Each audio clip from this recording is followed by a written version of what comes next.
ধলাইয়ে সড়ক দুর্ঘটনায় নিহত অন্নদা শঙ্করের খোঁজে। শারদীয় দুর্গোৎসবের নবমীতে ভয়াবহ সড়ক দুর্ঘটনায় নিহত অন্নদা শঙ্কর দাসের পরিবারের খোঁজ নিলেন সাংসদ ও বিধায়ক।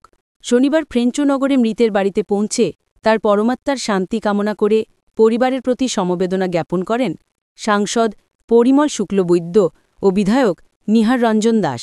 চান্নিঘাট জিপির ফ্রেঞ্চনগর গ্রামে উপস্থিত হয়ে বিধায়ক নিহার রঞ্জন দাস অন্নদা শঙ্করের প্রতিকৃতিতে পুষ্পার্ঘ্য অর্পণ করে তার পিতা অনিলচন্দ্র দাস সহ পরিবারের সদস্যদের প্রতি সমবেদনা জ্ঞাপন করেন। তাছাড়া দুর্ঘটনার সঠিক তদন্তের আশ্বাস দেন বিধায়ক। এদিকে রাতেই পৌঁছান সাংসদ পরিমল শুক্লবৈদ্য সহ অন্যান্যরা। সাংসদ বলেন, অন্নদা শঙ্কর একজন সৎ ও সাহসী যুবক ছিল। তার মৃত্যুতে গোটা এলাকায় শোকে ভেসেছে। উল্লেখ্য, গত ১ অক্টোবর ধলাইয়ের লাইলাপুর অঞ্চলে মর্মান্তিক সড়ক দুর্ঘটনায় প্রাণ হারালেন অন্নদা শঙ্কর দাস। ধলাইয়ে ফ্রেঞ্চনগর গ্রামের বাসিন্দা অনিলচন্দ্র দাসের জ্যেষ্ঠ পুত্র অন্নদা শঙ্কর দাসের অকাল প্রয়াণে এলাকায় গভীর শোকের ছায়া নেমে আসে।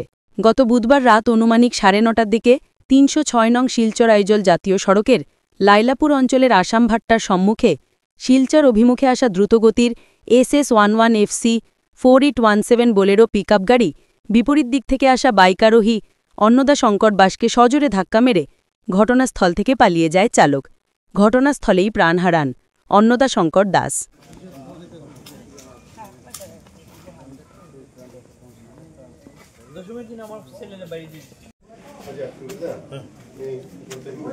আমি সম্পর্ক করব সোমবারে ইয়াস